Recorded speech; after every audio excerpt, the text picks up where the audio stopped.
So welcome to another Wargame review from theplayersaid.com. My name's Alexander. And I'm Grant. And today we're taking a look at Red Flag Over Paris from GMT Games. This is a two-player, small format-ish, card-driven game designed by Fred Serval, covering the conflict surrounding the rise and fall of the Paris Commune. In 1871. Yes. Now, which is an event I never heard of before. No. Until this game came out. I'd heard of it because the Paris Commune is... something. Yes. But I don't know if I knew, frankly, much about what happened. Yeah. Now, I've said this was a war game. This is more of like one of those area control... card-driven area games. Control strategy It covers a conflict, but this is, trying to control territories and manipulate the board. And the historical background and the flavor is one that is very violent and very bloody. Yeah. So, if you've played games like Fort Sumter, this follows along in that vein, which is the GMT games, lead up to the Civil War, right? Yes, I think this is called the Final Crisis or the Crisis mechanic the or Final system. Crisis series or something. And but this also reminds me of 13 Days, which was by Ultra Pro, which is like a Cuban missile crisis great little game. I think, they have a similar type of theme and fit. This plays in about 45 minutes.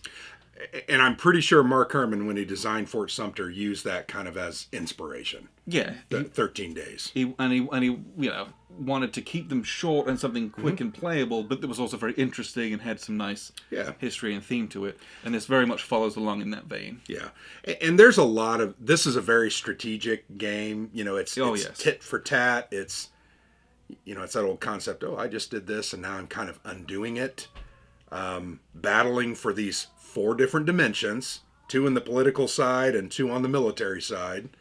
The very interesting thing about this game that really departs from that other game in that series is you're not necessarily just trying to score the most victory points.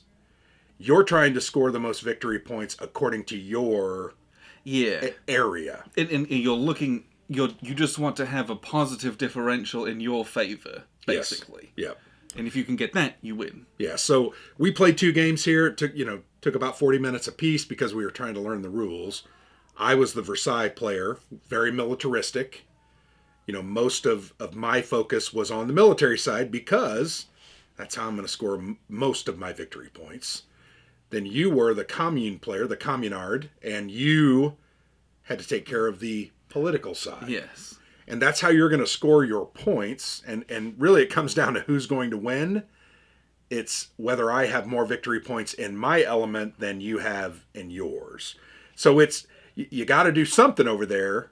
I can't just ignore one side of the board and hope to win. I guess you could if you... You're playing for a tie, then you're going to victory points, though. Like right. The little tiebreakers at that point, which can be risky. Yeah. Yeah, I really, really liked this because considering the simplicity of these games, and what I mean by that is there's 12 spaces on the board. Yeah. You will play 12 cards in a game at most. Yep, you play 3 rounds of... Yeah, three cards plus a Final Crisis and card. you have at most 12 cubes. There's so little here. It's a small footprint game, and you have to do quite a lot with that and try. So it's very tense. It's very tight. And this one, within all of that, felt very different to Fort Sumter. Yes. There's similarities in your scoring dimensions and the pivotal spaces. That stuff's very familiar. But the way this one lays it out very simply, here's the political theater, here's the military theater. The Versailles player needs to go hard in the military and protect the political, and the communard needs to go hard in the political and protect the military. Whoever can do that better is going to win. And so I felt like it was very obvious and upfront of what I should be trying to do. Now doing it, that's the difficult part, that's what the game is. Yeah. But I'm trying to spend all my ops to affect the political stuff, and then I'm using my events, which lean very heavily to the military side, to kind of keep stuff going on the military front. Yeah, I felt like that was the same thing for me as the Versailles player. I was trying to dominate military, but then use my events to kind of dabble on the other side. And the reality is really there's only 2 areas that you're trying to control to score your points. I really need to just interrupt you. Yes. A couple of times. 1 time, maybe 2. And I think you can win the game that way. Now, it's much more difficult than that. Doing that's the hard part. Actually accomplishing that is very challenging. But really, that's what it boils down to. Over 3 turns, plus then a 4th, which is a final crisis round, you're really just trying to prevent the other side from scoring from their 2 aligned. I'm going to call them aligned. I don't think that's the right word, but their aligned dimension. That's really all you're trying to do, so that I can have 5 points and you can have 4. Because then that's a win, right? Yes. As long as I've got the other... As long as you have more of your points than I have of mine... It's a victory. You win at the end of the game. Yeah. Now, I think in both games, we tied... Yes. In the amount of VP. Yes. So then it went to one of There's 4 tiebreakers. Yes. And in the first one, I think I won all of them. Yeah, I think you won... I didn't have any of those in the first one. You may have had 1. I think you had the initiative play. I did, because so I won that game 3-1, and then the second game, same thing happened. I won 3-1 in the tiebreakers, which was very interesting to see that. Yeah, it is, and frankly, that first game, we had no idea what we were doing. Yeah, it was a lot of because it was interesting because I was just like, oh sweet, I'm going to play all these events. And I'm going to dominate this military stuff, and I'm going to score all these military objectives. So I had all the military points in the world. And you did the same thing. You're like, it was so funny. I got all these political events. I'm going to score a bunch of political points. And so you did. And then when we got to final scoring, it was I had 0 points, and you had 0 points. So it went to a tiebreak. In this one, I had 5 points, and you had 5 points. Because you... Yeah, it's very interesting the way the scoring goes. Make sure you read the scoring before you play. I found the scoring to be really interesting. And frankly, this system that started in Fort Sumter, each round there's really only 2 ways to score. Yep. It's from dominating the dimensions, which are 3 spaces of the same aligned areas. So for instance, you've got the Paris spaces, and what were these called again? Those are forts. Forts, yes. So it's the Paris spaces, 3 spaces, and the forts, which are 3. Then you've got the... Public opinion, and then institutions. Yes, institutions. So it's dominating all 3 of those spaces in 1 dimension to score 1 victory point. So really the most you're going to get in a round is somewhere between 1 and 3. And your objective card, if you can hold it. And your objective, which are really aligned with the dimensions. And when you choose them, you're choosing from 2 cards. You really should be looking not only at the cards in your hand, but the state of the board. Yeah. And sometimes you've got to choose because, I got 2 that I don't control and really don't have a lot of ability to control them. That's very dangerous because you have to play one of them down and then fight like heck to try to get that. Because if I put that objective down and you control it, you can score my objective. Which is very, very strong. Yeah. It's very bad. Because one of the tiebreakers is how many objectives did you score? Yep. And if you can pick off someone else's, 3 is about what you need to win that. Yeah, losing that is then very difficult. Yes. Because getting the advantage early, you're like, I've got that tiebreaker at least. But you're only going to score, like I said, 1 to 3 points, I think, per round, and you can't score more than 5 points. Yeah, the scoring, there's political scoring and there's military scoring, and both are scored on a pendulum. Mm-hmm. So for instance, I'm the military player. I have 4, and you just fought like heck, and you controlled the Paris spaces and got that. Now I go from 4 down to 3, right? I just fall back 1. Now next turn, if I capture that and 1 more, I'm going to move up 1 or 2 more.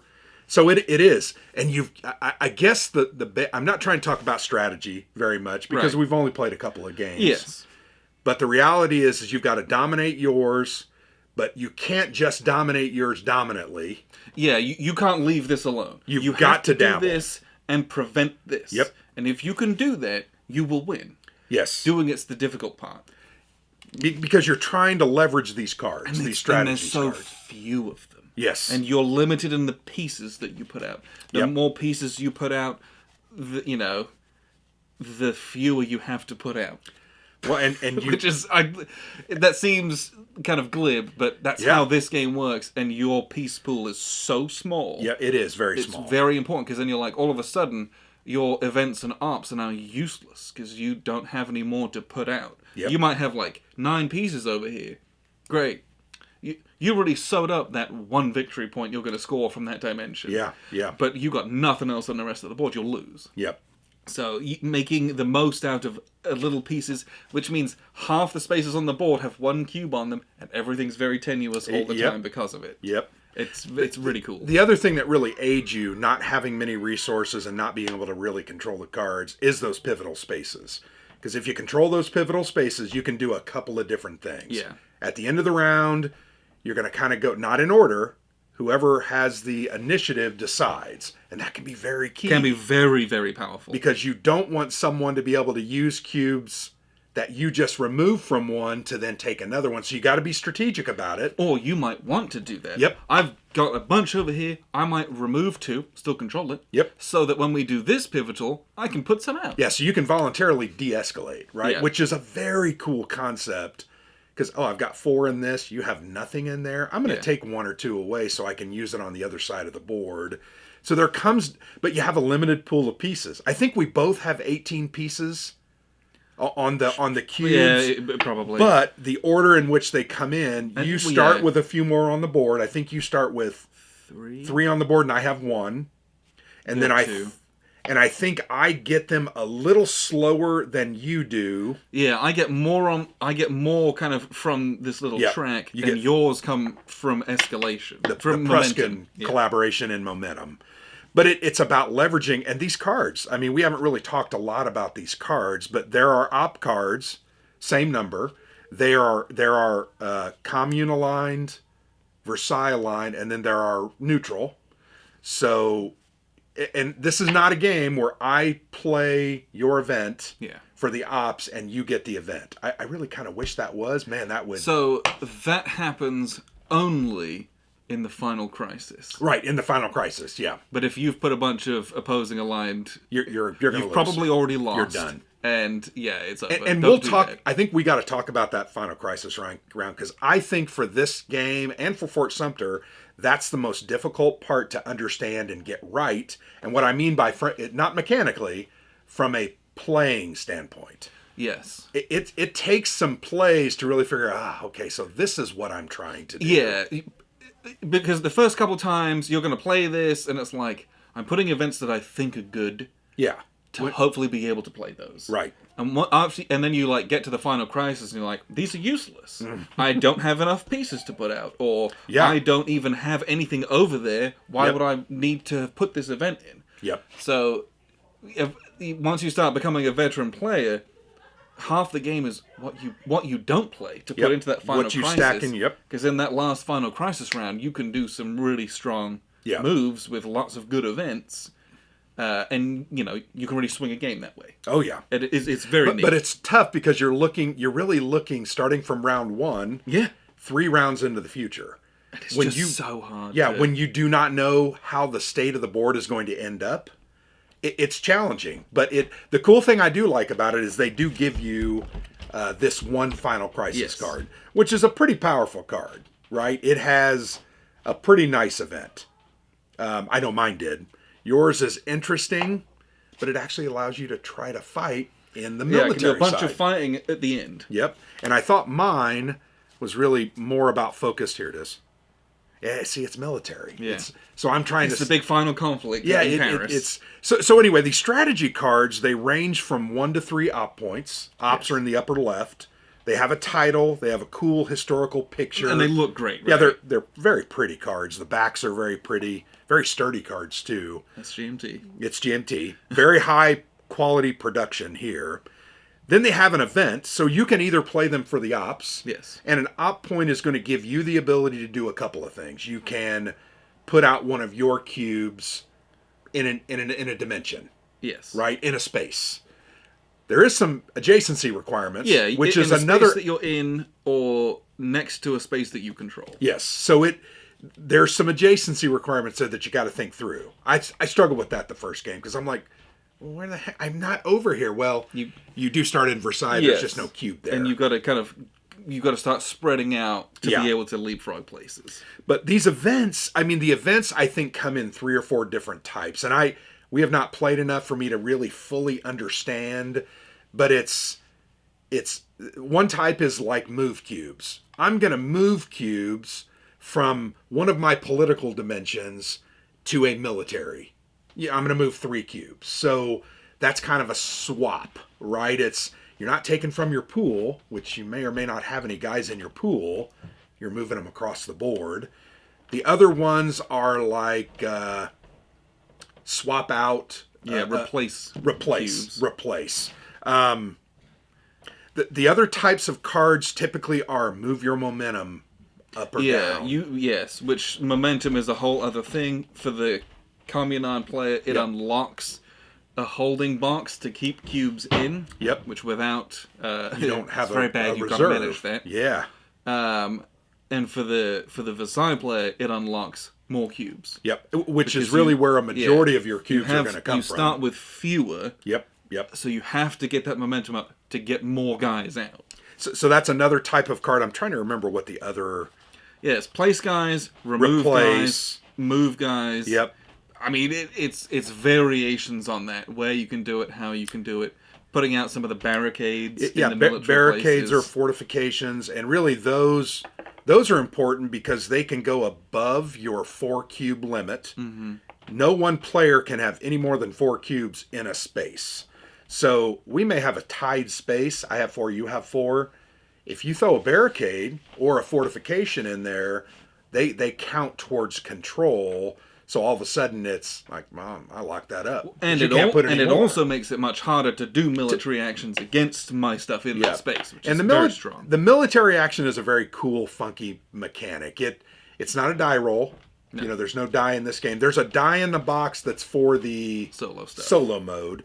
But you're calculating a bunch of odds, or I'm sorry, not odds. Just modifiers. Yeah. It's based on, do I control the space? Do I have a presence? I get +1 and +1. Do I have adjacent spaces? Oh, I have 2.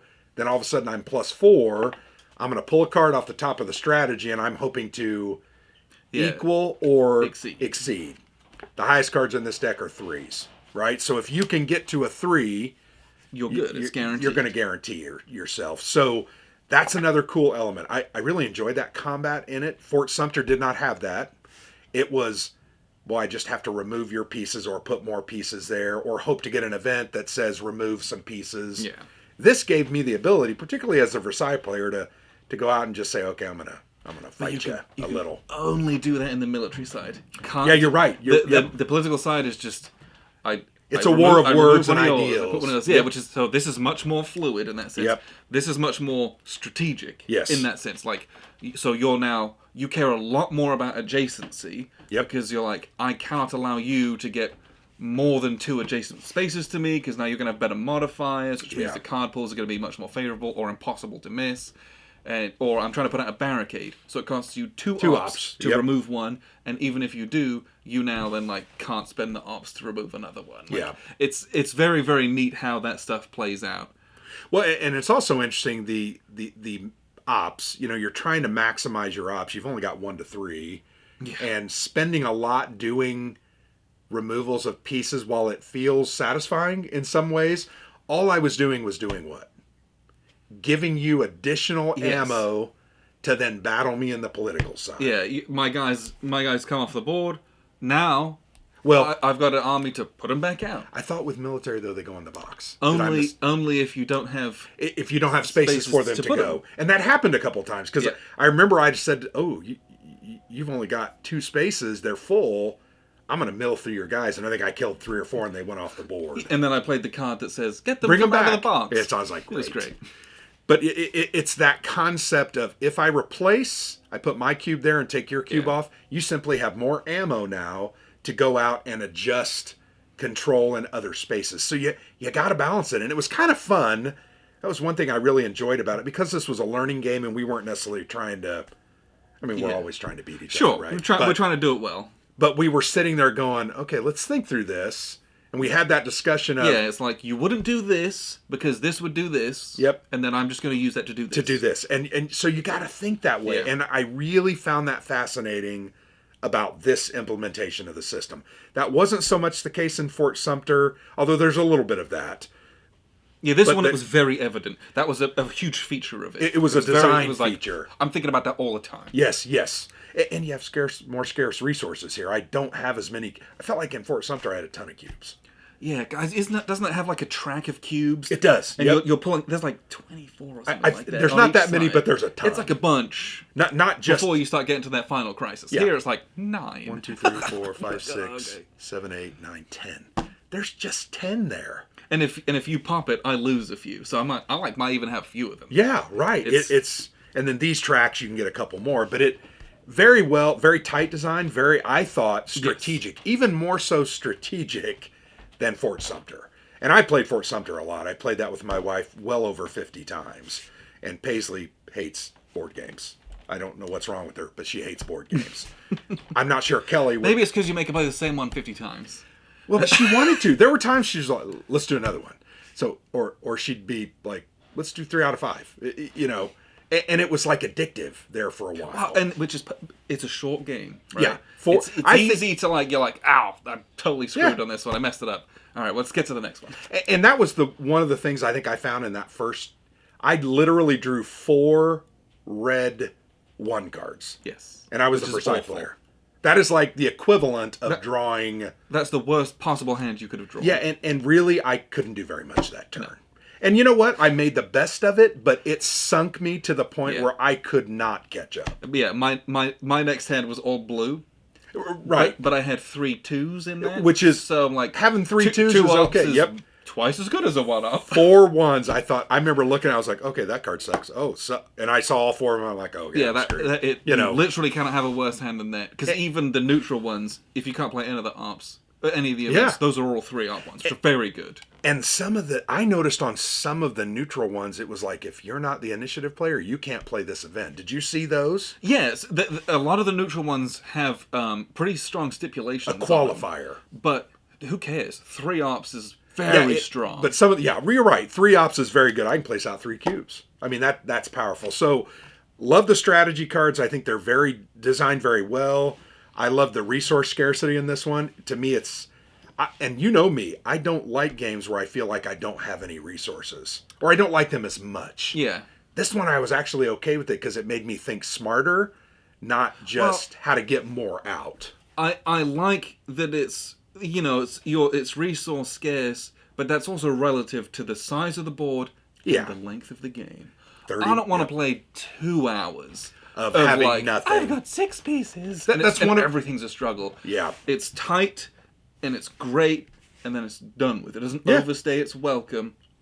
I'm not sitting here, like, clutching at straws, because I'm like, or wringing my hands trying to figure out what to do. Like, there are like, pretty hefty Euro games that are like that, and it's like, it's too much for me. Yeah.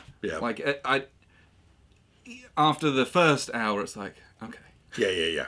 We get it. Yeah. Get it. I don't have many resources. I get it. Well, that was one of my concerns. We're kind of going off the topic now. That was one of my initial concerns with Pax Pamir. Oh, yeah, that's fair. Because it's a closed economy. And yes. You have like 10 coins total, and they just go from player to player. And it's possible to remove them all from the game. Yeah, it is. Which we did in our first play, and there was like 2 or 3 coins in the whole game, and it was like... and everything cost. No one could do anything Cards that was cost, worthwhile. Assassinations cost. I mean, this didn't feel like that, but there is some resource. Yeah, your management of your resources is so important. And again, you've got 12 cards to play at most in the whole game, and so every time you play, it's meaningful. Mm-hmm. And I really like that. And all of that takes 40 minutes. Yeah. It's brilliant. And I really think once you get everything down and really know the rules, I think this is a 30-minute game. Yeah, you could very easily you can do play that. it, bam, bam, bam, and that's great. You can do 2 of these over lunch, or 2 of them in an hour with your family. 2 of them in an hour after we're cooling down from an OCS or SCS or some other hex encounter game. We've never played OCS. Yeah, we haven't. I'm sorry. SCS. Yeah, I have some, but we're not. We're not there yet. Not there yet. Anyway, great design. Really enjoyed this, and I think I really enjoyed it because it's so different than Fort Sumter. Yes. I think Fred went to that. I think he took his time, tried to identify ways to make it different while using the same system and the core mechanics. And I'd say he really succeeded very well in this. I agree. What I'll do is I'm going to show you the board. We've waffled long enough. Let you know how this works. Again, I could probably go through all the rules because it's not very complicated. Yeah. And then we'll wrap up with a few final thoughts. So here's a look at the board. As we've kind of talked about, there are these dimensions, which is what they called. You have these 3 green spaces. If you control all 3, you're going to score a victory point. There's orange ones, which is public opinion, green ones, which are institutions. There's these kind of blue ones, which are the forts surrounding Paris, and there's Paris, which are these 3 purple ones. Now, this is a card-driven game, so you're going to have a hand of strategy cards. You have a hand of 4 strategy cards. And some of them are red-aligned for the Communard player. Some of them are blue-aligned for the Versailles player. And there are some grey ones, which are neutral. You can either play for your ops value, which is anywhere from 1 to 3, usually. Or you can play for the events, if it is aligned to yourself as the player. So, if you are the Communard player, you can only play this card for the ops. You can't play this. It doesn't trigger for the opponent, which I appreciate in such a small game, but you can play it for the ops. So in a round, of which there is at most kind of 4, you're going to play 3 of your 4 cards, and your 4th card, you're going to stash away for the final crisis, which is going to come at the end of the game. And if you play 3 full rounds, you're going to have 3 cards plus your final crisis card in a little stash, and then you're going to play an extra hand of only events and no ops. So your choice in what you stash away is very, very important. So in the course of a round, I'm going to play this card. I might play it for the event, which is use 2 ops points in Paris spaces. Now, if I'm fighting in Paris, 2 ops is better than the 1 op. Or I've got 1 op that I can kind of do anything with over here. Or I might have to play this. This is an opponent's event. Can't do the event. I've got 2 ops to spend. And then my last one is 1. Again, the cards are 1 to 3 ops with some events. You're going to play 3 of them in a round. So you have to be very judicious about what you do. When you're playing for ops, you can basically place a cube, or you can remove a cube. If you're doing it in the political theater, it's as simple as you take one from your cube pool and you put it out. You can put it in a space that you already are, or you can put it adjacent to a space that you control. Control is the important part of that. So, for example, I'm red. I can't do anything in these ones because I don't control these. But I can do stuff in here because I have a presence there. I have to control this to then start spreading out. It's very, very interesting how that works. And you're really thinking real hard about it as to what you can and can't do. So I'm going to have to put one here with my op, or I could put one here with my op, or I could place one in it, or you can always remove. So adjacent to this, I could remove one. Adjacent to this, I could remove one. Very, very interesting how and when you do that, and the adjacency stuff really matters. You can't just like, oh, I'm going to stick a red one over here. You can't do that with your ops. And so that's where you might start looking at events that allow you to break those rules so that you can then do ops and start spreading out from there where you've been able to place. But again, you've got 1, 2 ops. You can do like 4 things this whole round. And you've only got 3 cubes in your pool. So can I even do enough with those? So you end up placing some guys, removing some guys. And then at the end of that, once 6 cards between the 2 of us have been played, you start getting into the scoring. And the scoring happens right after you do these pivotal events. So all of these kind of star fort looking ones, these are these pivotal spaces. If you control this, there's a little menu of actions that you can take. You can, anywhere in green, you could remove one and replace it with one of yours. You can move any of your 2 cubes around. So I could say I'm going to move 2. Now I control this and this. Ooh. Or I could just remove 2. They go back into my pool, which means I've got more troops to use next time. I still control this. Great. Or I could remove one of yours. So how you manipulate that, if you're looking at this, you're like, okay, can I move to over here? I still don't control it because we're even here. I could remove one of his, but he still controls that. Or I could replace, but this is still a tie, but this is going to be easier to take next time because there's only one apiece there. So how you manipulate those things is very important. If you can get, a couple over here and a couple over here, you can kind of switch out and then you suddenly control it. You're going to score a victory point because now you control all of the green. Orange is going to score, we score 1 for all of the orange. The blue player has all the blue spaces. They're going to score a military point for the blue. They control all of the purple. They're going to score a military point for all the purple as well. So, and there's basically 4 victory points available. And then the other thing you do at the end of the round is you score your objectives. At the beginning of the round, you'll be dealt 2 objectives, and you have to choose one of these that you think you're going to be able to do. Sometimes the choice is extremely harsh, because it might be like, you've got to control this or this. And it's like, I'm not close to any of those. That's not going to happen at all. Or you might have ones which are very easy. You're like, oh, it's control and press. Well, I already have it. Good. All I have to do is not lose this, which is easier to do than trying to take somewhere else at least. So you're going to score all of these dimensions, and then you kind of flip over your objectives. And the Versailles player had to control Père Lachaise, that's what we're calling it. Great. He controls it. He gets another military victory point because it's on the military side of the board. He's already maxed out over here.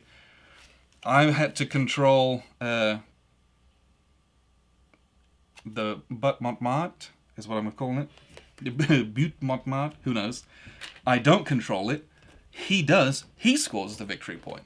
So you got to be very judicious about which objectives you choose, because it's not enough for you to not get it. It's if they get it, they're going to score a victory point, which is brutal, because then they're going to get extra victory points and you're getting nothing. And you're trying to keep the scoring as even as possible. Or if you can get a turn where you get a couple extra victory points, that can be enough to win the game at times. And then if you're able to score your objective, you get to trigger the event on it as well. So there's these kind of knock-on effects.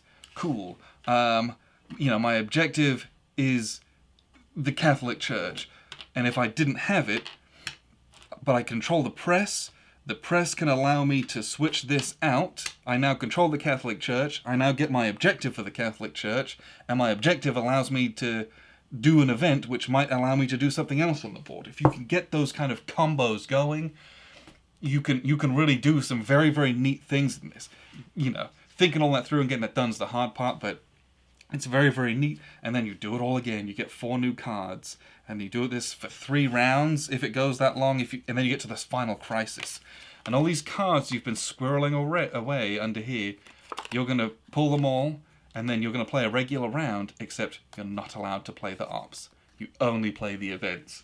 And so you have to have been thinking and have forethought as to what you've got.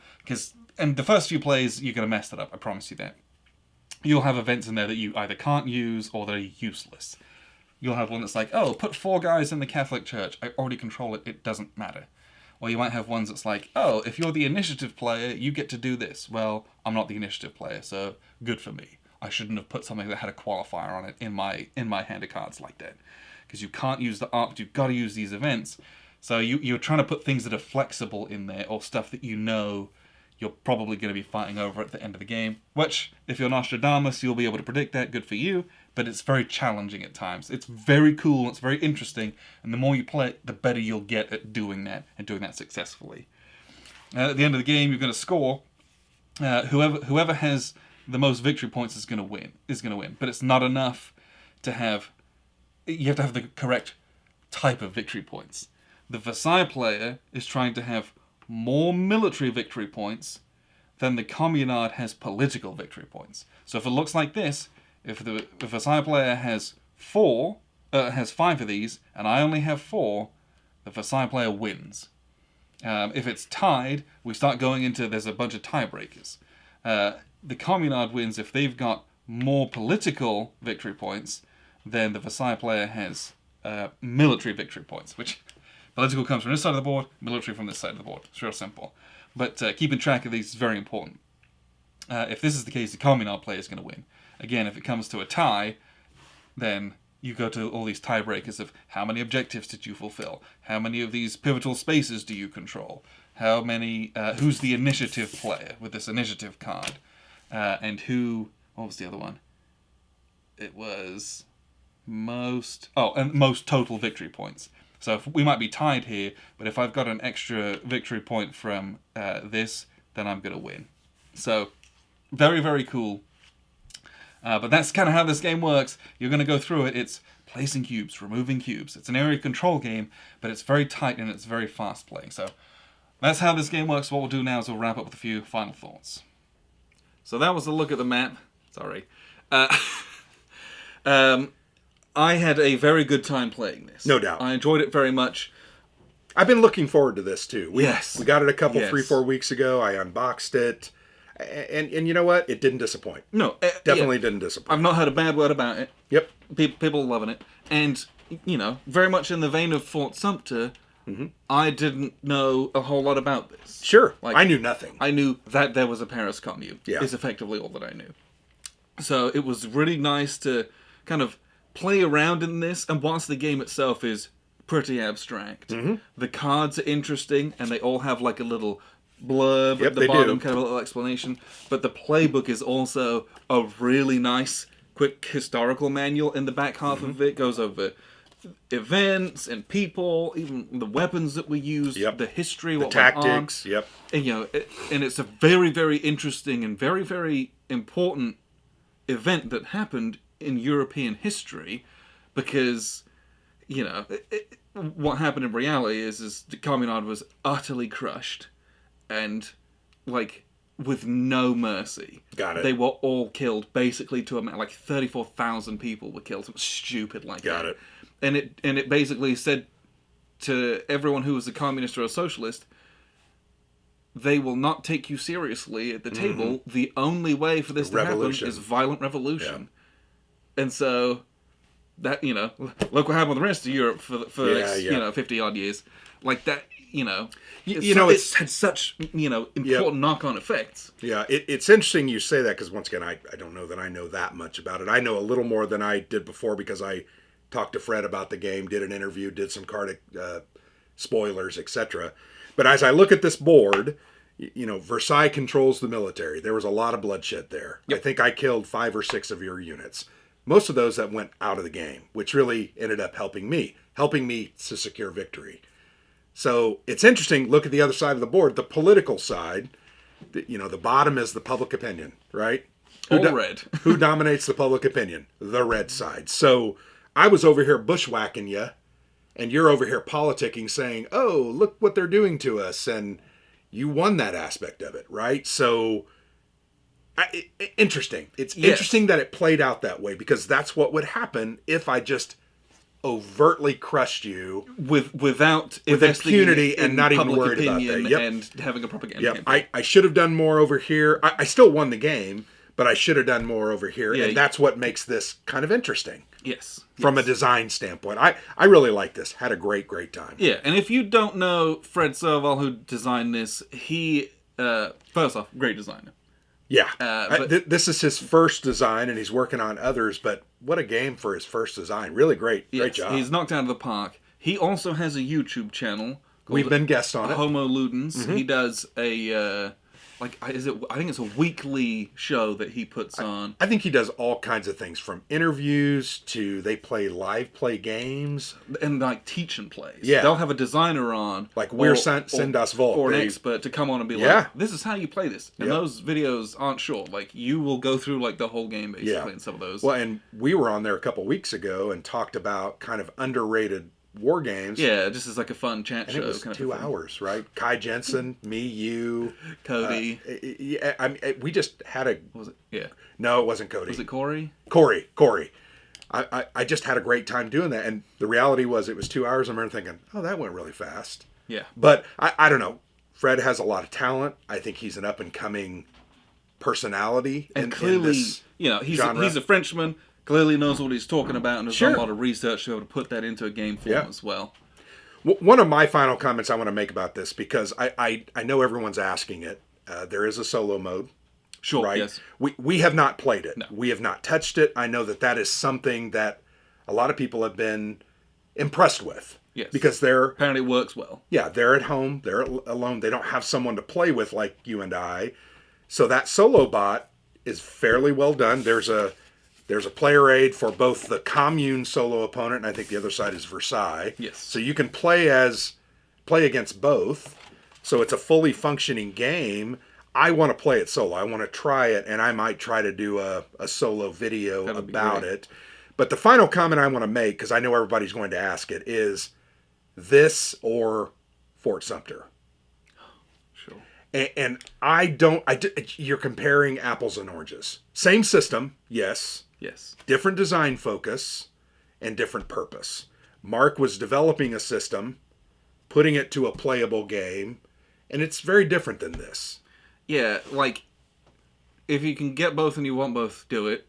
Well, they're different experiences. If they really are. Only have space and the budget for one, pick based on theme. Right. Because they equally offer you something that is excellent. Mm-hmm. And so do the one that you're going to be the most interested thematically speaking, I think is and that's almost always my advice. Yeah, I think we say that a lot. Which SCS game should I get? What do you like? Yeah, pick the one that you like. Yeah. Because the system's excellent and it doesn't necessarily matter. Yeah.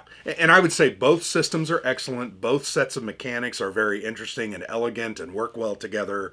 This one's a little more complex, though. I think the complexity, while it's not over the top, there's a couple extra things. There's a couple extra things, from the momentum track to the Prussian collaboration. There's just some more to think about. So I would have to say both. I'm going to be honest. And let's not kid ourselves. You're going to buy one, and then you're going to buy the next one if you like it. Right, because you like it. Yeah. So, that's on you. But I don't think you can go wrong with this one or Fort Sumter. This is the newer, shinier, a little more exciting. Well, and this, I probably enjoyed this one more purely from a thematic standpoint. Yeah.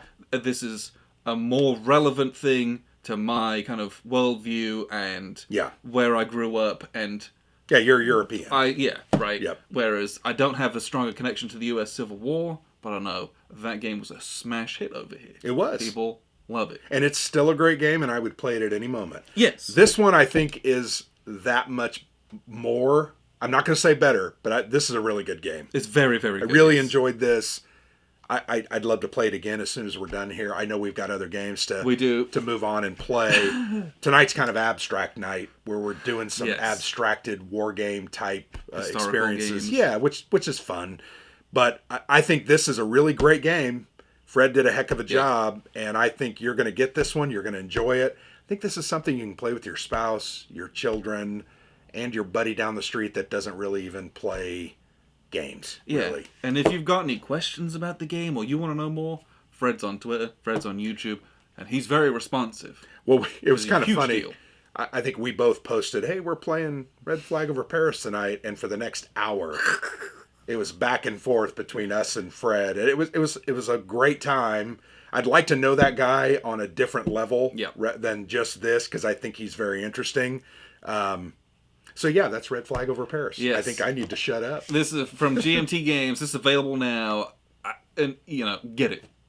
It's just a great game. Yes, just a great game. It's well priced. Will this show up on your 2021 list? Your top 10? Do I consider this a war game? Is the question. Well, and I'm not sure it's really I don't think that I do. A war game in that sense. But would this be one of the number one non-war games?